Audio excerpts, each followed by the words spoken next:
It is Sunday, July 31st, 2022. We are on the Morgellons Call of the Week, and we're about to enter into our, is this Q&A or stress management? This is Q&A. We're our open Q&A period where people can ask questions, give updates on how they're doing, and so at this time I'm going to turn it over to Richard Kuhns. Thank you, Robin. I'm author of How to Get Your Life Back from Morgellons, chronic Lyme, and other skin parasites, here every Sunday with Robin, my co-host, to support you in getting your lives back. And when I say support you, that's exactly what we do. We help you figure out the pieces of the puzzle. You know, sometimes there are things that happen to us and we try them expecting a result and it just doesn't happen. Like most of you know that, okay, I've suffered from these things for many years. I've gotten my life back. I can eat everything that I want within reason. And whenever I eat more than is reasonable, I may have a lesion breakout. So I had one breakout in my ear here, right up here where my spectacles, the earpiece here. And I was using the skin lotion because our skin lotion destroys anything that's on your skin. Any kind of bump or anything you have, it just wipes them away. Even in our previous section, the lady was talking about bumps. I forgot to note that those bumps are generally called purgio nodularis. And if you look them up, they don't know what the origin is, whether it's bacterial or viral or whatever, but they typically about 80 or 90% of us end up with bumps, and that's what it is. Well, this was just a like a sore lesion, and I was using the Nature's Gift skin lotion, and it just wasn't. It was staying the same. I couldn't figure it out. I was applying it to this or whatever, and then about maybe 2 weeks into it, I realized that my face mask goes around my ears, and I don't throw away we have a face mask cleaner. It's lavender scented. Gosh, you don't have to throw away these face masks. I hate putting things in the landfill, you know. I just hate it. Plus, I'm a cheapie, you know. All right. So two squirts and your face mask is regenerated, and you do that every day, and it's fresh and pure. But I wasn't disinfecting the thing that went around my ears. So that part of it. And so, okay, that was the answer. So, aha. You can work on a problem and have a problem and a difficulty, and don't give up. The only reason you will fail is if you give up, because there will be that day that aha is the piece of the puzzle that makes it all work. And that's what this Q&A is about. So it's about those of you who have read the book, started the diet, and need some refinement. We're not here to answer what we can read to you from the book, because you can do that yourself, or what you can read from the diet, because you can do that for yourself. But we're here to help you figure things out, to get your life back, the aha. Now, because we do get into making specific recommendations, the FDA requires me to inform everybody that before you start the King Diet or accept any of our recommendations, discuss them thoroughly with your doctor to make sure they do not, interfere with any health problems you're having. The AMA and FDA require me to tell you we're not trained medical doctors, therefore we don't know how to diagnose, therefore we will not diagnose. We do not know how to diagnose. We cannot diagnose, treat, cure, or mitigate any disease. All we can do is educate you. Nothing we're saying here has been evaluated by the FDA. So we can train you, we can educate you how to use the King Diet to your benefit, how to clean the organisms out of your environment, how to clean them out of your skin, and how to build health and immune functioning with targeted supplements that you can get in our online store.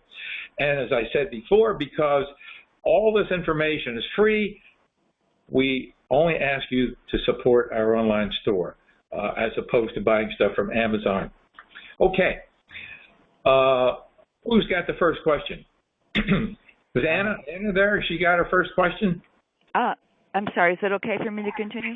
Sure. Oh, okay, great. Thank you again for being here for all of us. Always grateful.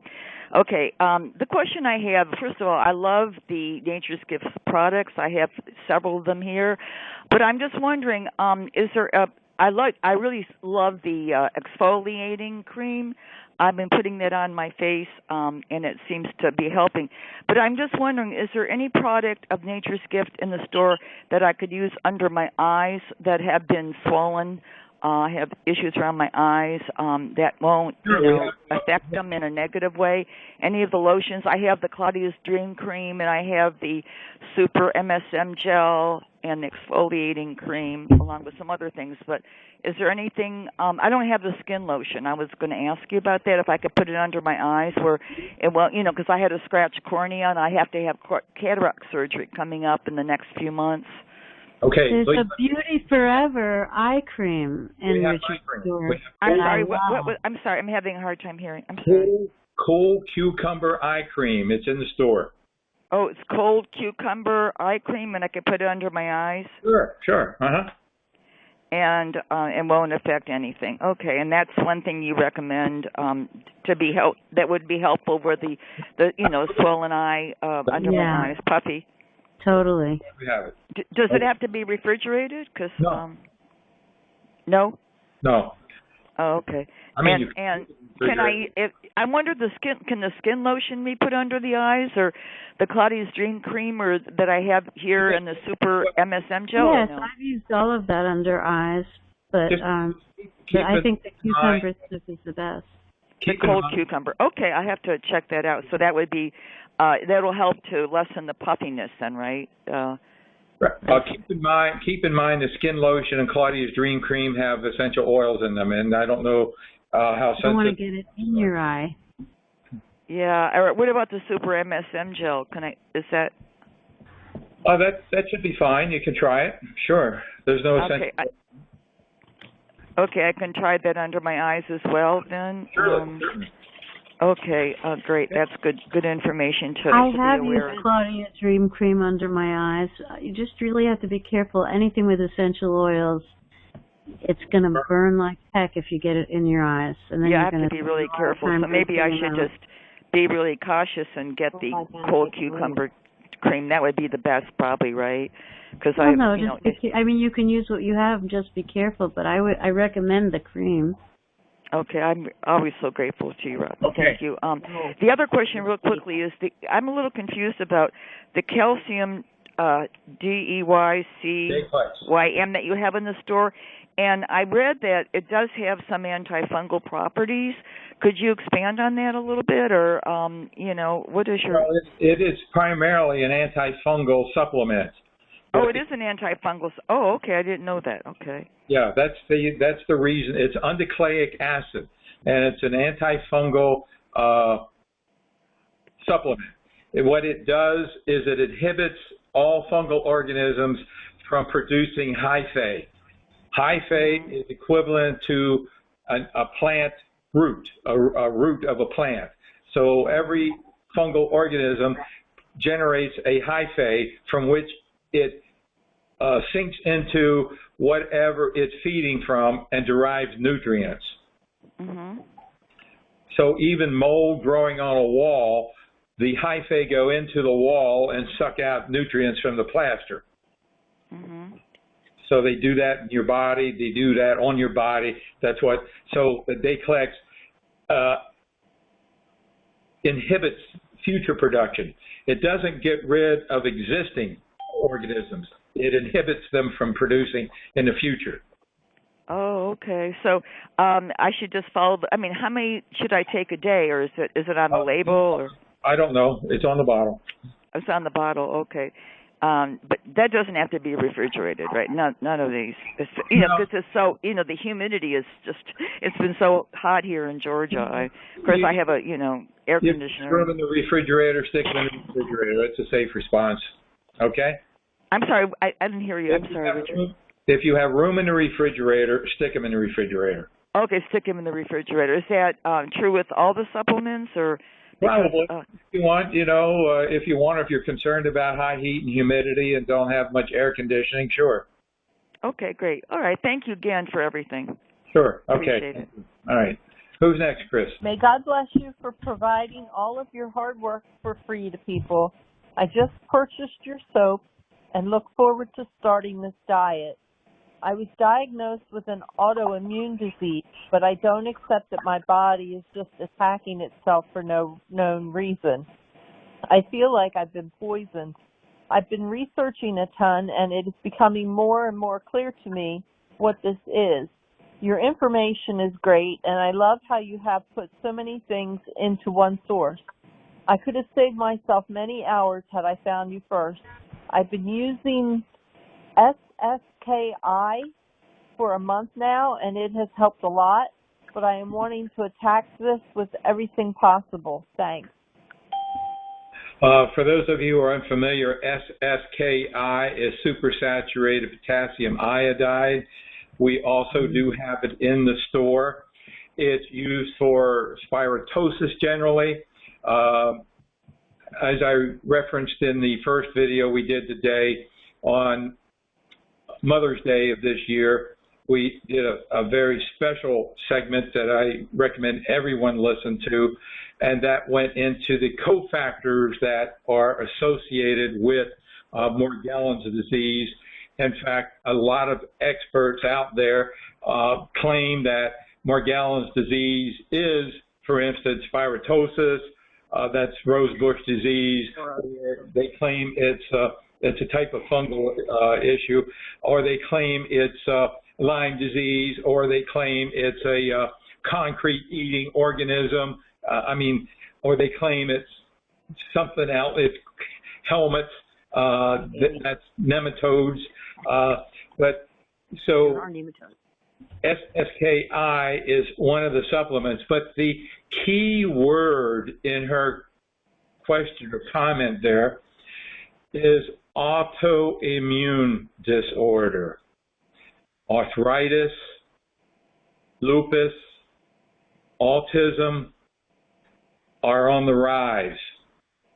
And again, in the first segment, I mentioned that Tylenol, acetaminophen, is being linked to children with autism from their parents taking Tylenol.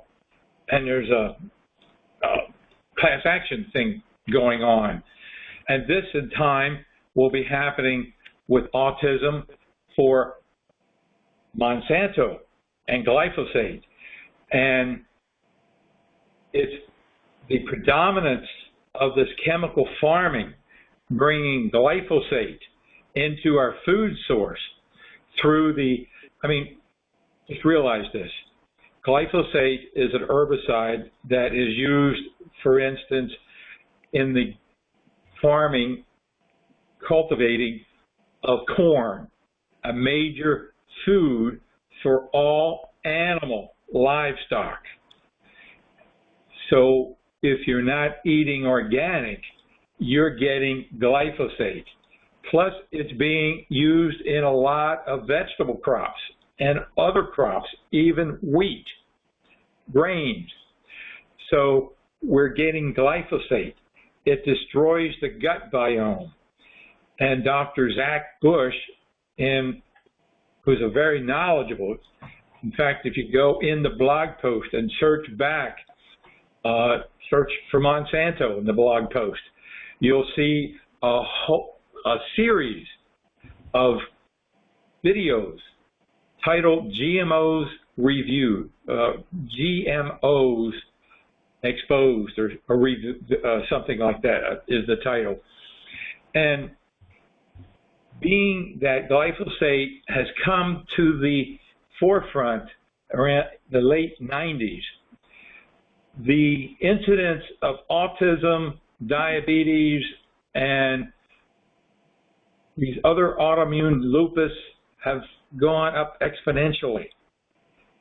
many of these diseases were basically unheard of back in the 60s, 70s, and 80s.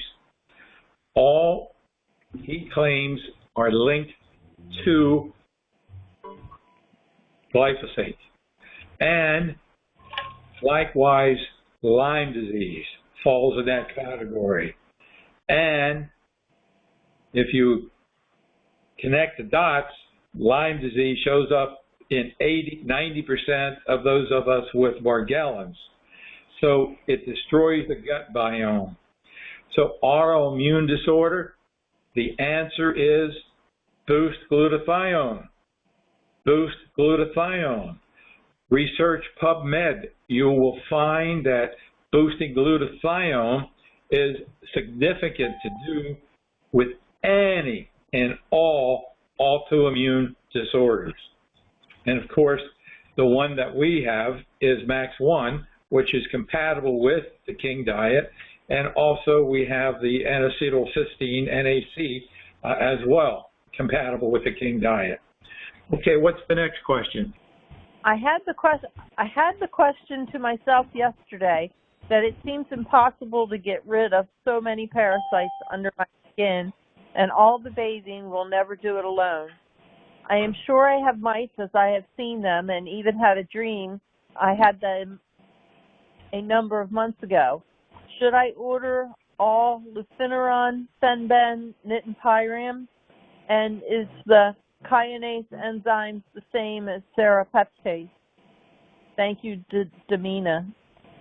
Okay, this would be a great question in the newbie section, because obviously this person's basically very new to the program, and my answer to her was to complete the questionnaire and recognize that many of us in the beginning are in the same position, with layers and layers of our skin destroyed and housing, being a home to mites and columbella and Morgellons and anything else that can fit in there. So we have layers and layers, and until we are in and on the King diet and making it work, we are walking, talking, breathing machines. And as Robin noted earlier, that there are 4 things to do simultaneously. Okay, and it's like driving a car with 4 clutches. But don't let me scare you if you've never driven a car with 1 clutch, okay? It's just 4 things to do at the same time. 1 is start the diet, make it work. Number 2, disinfect the environment. Number 3, clean your skin. Number 4, build health and immune functioning. So when we look at health and immune functioning, this is where, when you send in the questionnaire, the answers to the questionnaire, I make an assessment as to whether you would need to have serrapeptase, for instance, one of the enzymes in the enzyme formula, the systemic. So there are systemic enzymes. We have digestive enzymes. The systemic enzymes are generally used with people who are dealing with Morgellons.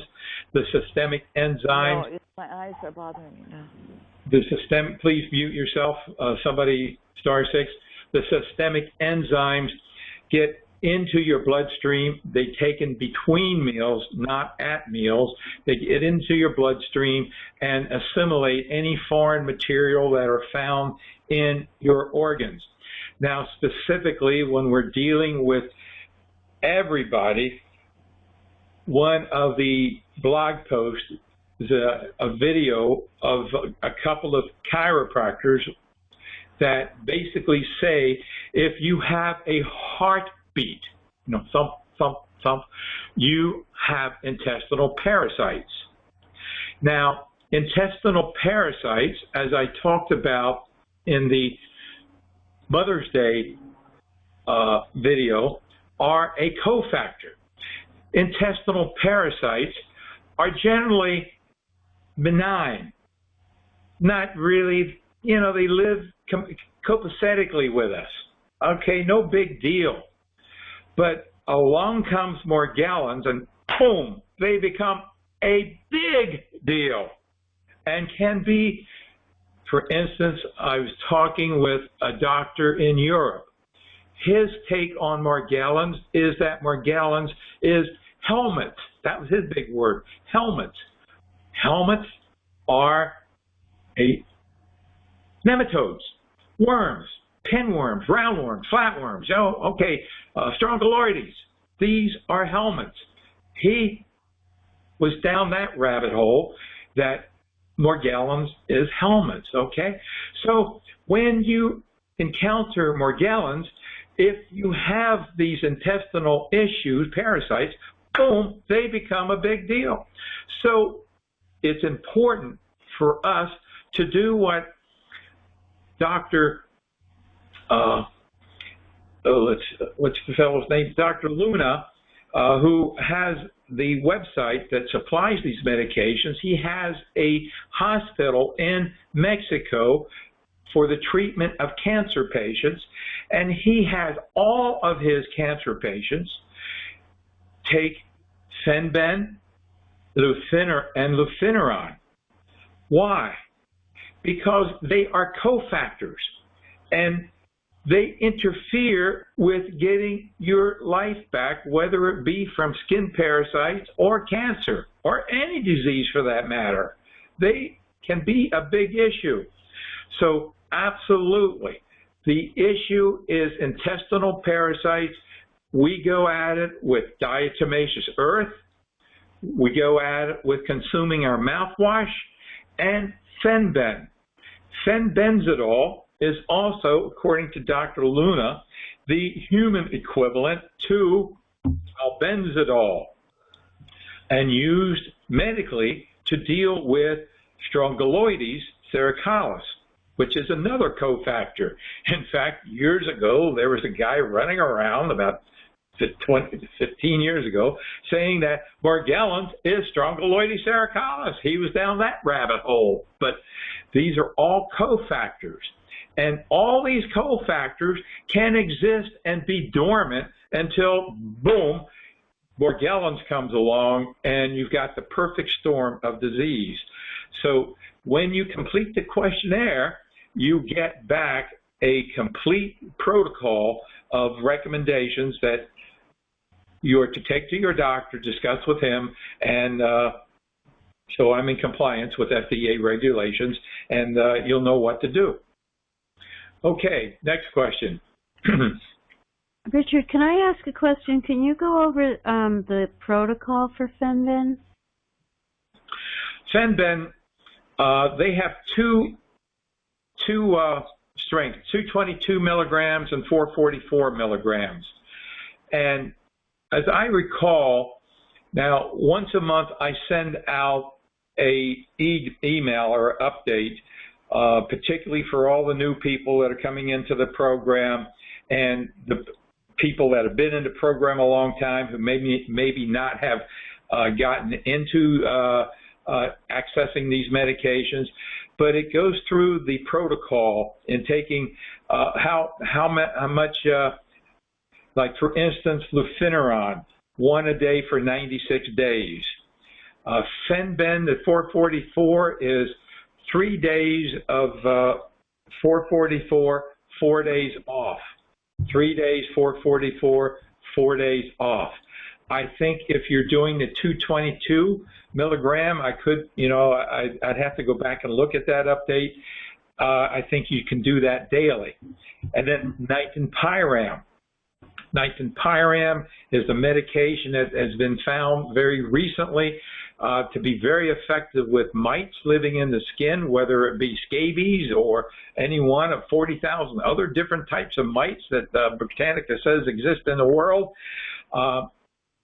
It was 1 a day, but now they're saying you take 1 every 2 to 3 days or 3 to 4 days. I don't know. In fact, I just sent out an update 2 days ago with the new recommendations on Nitenpyram. And then Lufenuron. Lufenuron, many people think that is a cure-all kind of thing, but for the most part, when it comes to Morgellons and what we're dealing with, it's a status quo. It is effective and useful in dealing with strongyloides, but again, the dosages are given and it's available there on that website and how to use it. But it's not something you take daily after day after day because it can affect your liver enzymes and be a big problem. So you take that with precautions. But unfortunately, many people who don't know this, they find sources of ivermectin on Amazon or some like a pharmacy, who knows what, or some cattle place, veterinarian store, and they just take it and take it and take it, and they're ruining their livers, and who knows what benefit, if any, they get from it, because they're not cows. Next question. Richard, I forgot to ask you if it would be safe to sprinkle my shoes with the food-grade diatomaceous earth while I'm under them. And would it be okay to put the powder in my scalp? Thanks for any information. I plan on getting your book when I get paid next week. It's hard to read it on my phone. Thanks again, Michelle. Food-grade diatomaceous earth can be taken internally, as I mentioned earlier, when we're dealing with intestinal parasites. It's part of a protocol. In fact, the protocol tells you how many teaspoons you start with and how to go up. And I don't recall this offhand. And it has been, we actually did a video devoted to diatomaceous earth. So you can go back in our history and watch that video. But if you can consume it, you can brush it. You can put it on your body. I used it. People use it. It's in our Super MS gel. It's in many of our protocols. You can apply it to your skin. It's great with pets. You can put it in their bedding. You can put it on in their fur. You can use it everywhere. Make sure it's food grade, and it says it on the bag, and that's what we have in the store, food grade. Next question. I'd just like to make a comment on that, if you don't mind. I've used it in my hair, but you have to be careful with it, like if you have really thin hair like I do, because if you get it on your scalp and then you start rubbing your scalp, it will cut your hair off. It will cut your hair? Yeah, well, it's like shards of black. I haven't heard that before. Okay. Experience. Great. Thank you. Okay. Next question. Hi, Richard. I thank you so much for your time and dedication to this issue. I started looking into nictating nematodes, the waving fibers or worms that look like hair. Interesting information. It would appear all nematodes go through this stage at some point, and could explain a bit about the moving terrestrial organisms that have been lumped into the Morgellons category. That said, I'm still going to do my best to survive and find your protocols very useful and informative. Thank you again for all of your humble and hard work into this neglected issue, Leanne. Yes, as we mentioned before, intestinal parasites. I don't know if there's a question coming up about rope worms, ROPE. When you Google them, they don't really show up as being real or identified as being real, but it doesn't matter whether it's real or not. Intestinal parasites are worms, nematodes, helminths, tapeworms, and they all fall prey to fenbendazole. Although there is one type of tapeworm that there's a special medication for, I forget what it's called, but it's in the book. There's a certain medication for one type of tapeworm. But these tapeworms, they can be identified from a stool analysis. Next question. This one's from Julie, and she says, I'm glad you're here. My oldest sister is the one that has Morgellons, and I just wanted to understand it. These are her legs. It's elsewhere also. I want to cure her so bad. She's had this since 2004 or even sooner. Thank you for your time. There's lots of lesions, typical, as many people experience the same, start at the same place that she is. I want to thank her for her interest in helping her sister, as opposed to many family members who deny the fact that her sister has a problem and maybe blame it on drugs or something else, because it's really important to have support from your family. That really is helpful. Now, I can only pray and hope that the sister who is affected is also gets into this program and takes it seriously and follows the instructions in order to get her life back. But because having her sister be interested in her health is great, but it's not going to produce the results. The results will come from the sister that's affected really getting in the program, using the protocol, and attending this and getting her life back. So, okay, thank you. Next one. This one's from Stephanie, and she says, thank you for the information. I've always followed the instructions carefully. I have a special situation with mites, so we have ordered and have had great results. My son works with mites, so we are exposed to mites of all types daily. There are 4 of us taking this product, and it has saved our skin. I also use a mite spray and laundry mite soap. That's also a great combo. Thank you both for a great product. What is intriguing about that email? What does she say there that piqued your interest? What does she say? My son worked with mites? Yeah. Yeah. You think he's an exterminator? What the hell does he do was my thought. Pet mite farm. So I wrote back and asked her, and believe it or not, he actually works in a facility, a pharmaceutical facility, where they grow dust mites, where they feed and grow dust mites, and they come up with a medication that people who are allergic, we are not allergic to dust mites, okay? We're allergic to excrement that dust mites create. So his job in the company he's working with is coming up with improving allergy medications for people who are allergic to dust mites. So that was interesting.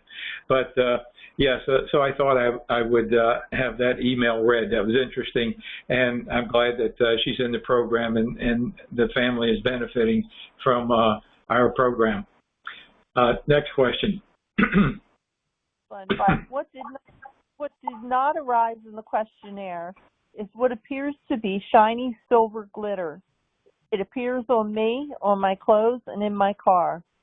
Also concerning what is in my hair. I spend a good amount of time combing my hair briskly, and tiny white bugs, flies, will fly out of my hair. Most of the time they're barely visible, but they are fast and fly erratically.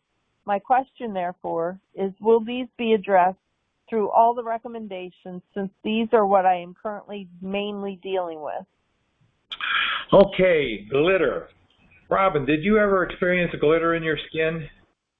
All over, not just my skin. All over. Mary, how about you? No. No, okay. I did. Robin did. In the beginning, shortly after I had the exposure with the dust from the tree that came onto my body, if I was standing in the sun, I would take glitter all over my arms.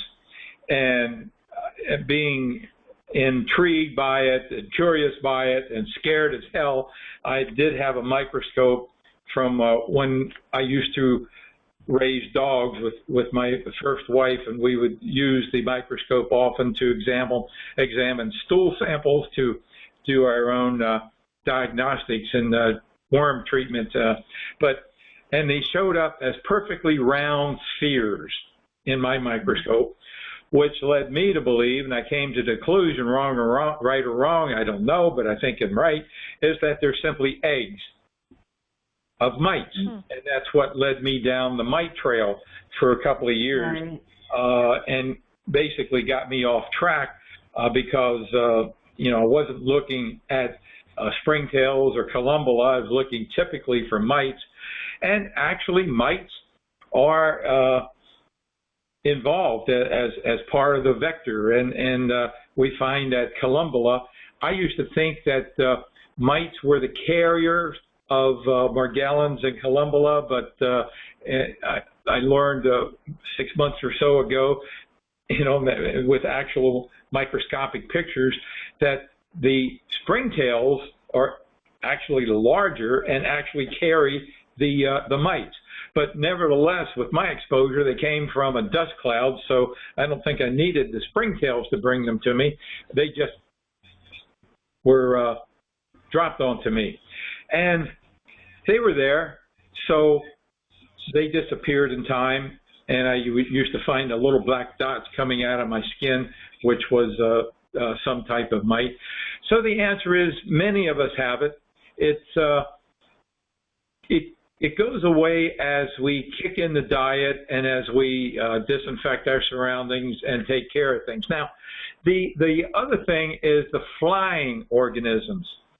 I had some kind of flying mite. It was more like a red mite. It wasn't a large collection of them. In other words, some people report when they look, they see feathery kinds of things in their environment, in their air.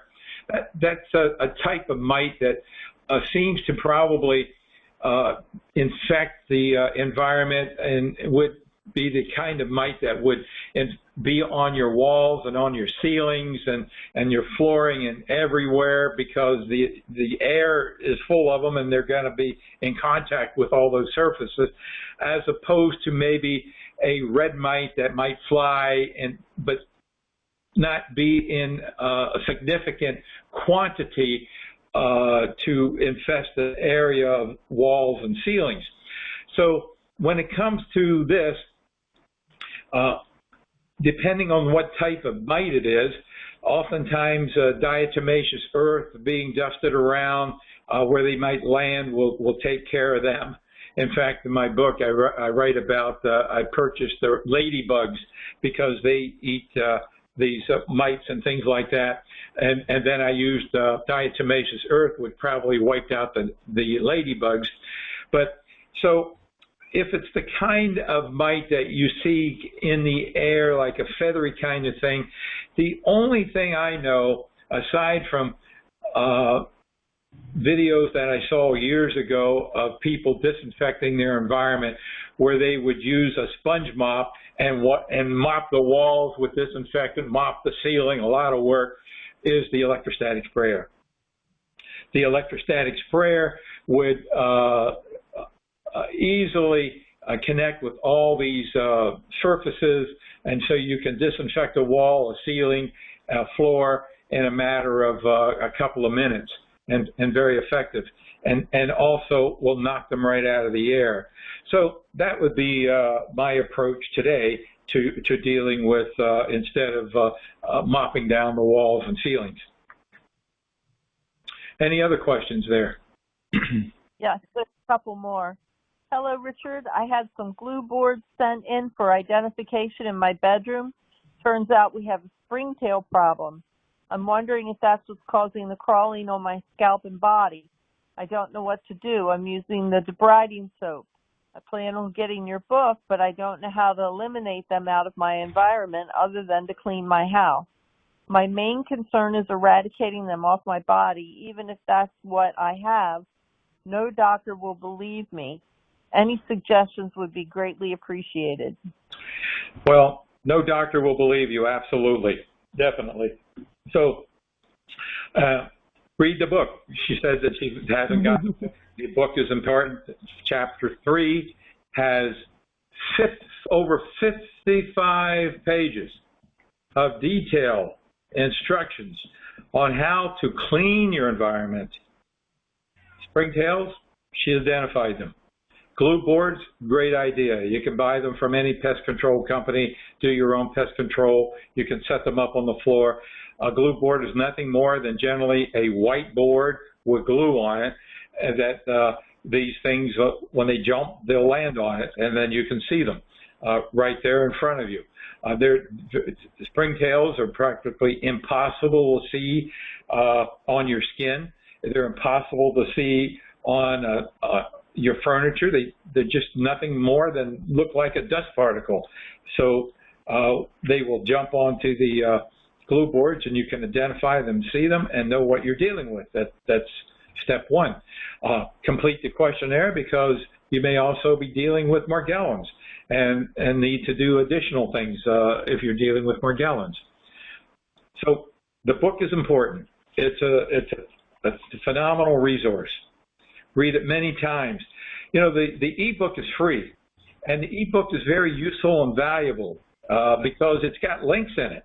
You know, you just click on the link, and it will take you to the blog post that gives you more information. It'll take you to a research project, a research study. It'll take you to, but you can't make notes in it. You can't dog-ear it. You can't put Post-its in it. So the softcover book fills in that gap and is available on Amazon for $24.95, or you can get it from us for about $17.95. Next question. This one is from Sandy, and she says, Richard, I've been getting dehydration spells, probably age and heat. It takes a couple of days to recover, maybe an electrolyte imbalance. I use the coral packets every other day and lately daily. Should I supplement with mineral capsules or anything else? And then she also has another question. Well, she did the right thing. She went from every other day to every day, and she's talking about our Nature's Gift ionic minerals that are in the store. It's a sachet, 30 sachets in a little pack. You use good quality water, not tap water with chlorine or fluoride in it. You know, stay away from that. That's garbage. Use good water, and you put the sachet in. It could be Poland Springs water, it could be distilled water, could be purified water. Purified water is often reverse osmosis water, which is also good quality water. It's taken out all the bad stuff. So those minerals are there, over 70 minerals, all the minerals your body needs to mineralize your body. You could even go to 2 sachets a day. But indefinitely, we went through a tremendous heat wave just a week or so ago. We're here on the East Coast, and I think most of the country, we had about 5 days of 90 degrees or above. Fortunately, we didn't have a lot of humidity, so it wasn't as bad as it could have been. But it means hydrate, hydrate, drink, drink, drink. I love lemon water. I take lemon, half a lemon, squeeze the juice into my cup. I put in some stevia, and or I take the lemon, cut it in half, and put it on the grater and grate all that lemon in. Oh man, it's great. And put in some ice cubes that I have in the freezer with the coral calcium water, and hydrate, hydrate, hydrate. No soda. Soda is not hydration. No artificial sweeten anything. It is not hydration. Okay. Next question. A second part? Yeah, she says mango and guava, are they okay to eat? You wrote one. You were removing them from the book, but they're still there, so I want to make sure. Thanks, Sandy. What was it, guava, and what was the other one? Mango. Mango, yeah, I love them. And I don't really know. So just as I said in the first segment, test it. Make the diet work for you. Get basically symptom-free. And before you're symptom-free for too long, because we have what's called a delayed response. When you get symptom-free for more than 4 or 5 days, eating something that would cause a problem could take a few days to show up as a reaction. So test it and see if you react. That's the only way to know. Each of us are different. One person may be able to have guava, another person perhaps not. I don't know. Okay, any other questions? Yes, the last one says, I purchased the earthing wristband, but keep forgetting to ask you what it plugs into. Do I order something else? Richard, thank you so much for the beautiful card. It just unfolded into a lovely healing message. So kind of you. Earthing is something we talked about probably a year or so ago, and it's because we live in an insulated environment. We are not grounded, and grounding can be very important. So we do have a couple of products in the store. We have an earthing a blanket kind of thing that you put in your bed, and it's got a wire that goes to the electrical outlet. The wristband is another thing that we have, and it too goes to an electrical outlet. If you look at an electrical outlet, it has 3 openings in it. 2 of them are parallel to each other and look the same. The one odd one is either at the top or at the bottom of those 2, depending on how the electrician put the receptacle in. It's not supposed to be one way or the other, but it's either at the top or the bottom. It is not a slit, but it's more of a round opening. So on the other end of this is just 1 prong, and that prong goes and fits only into that opening.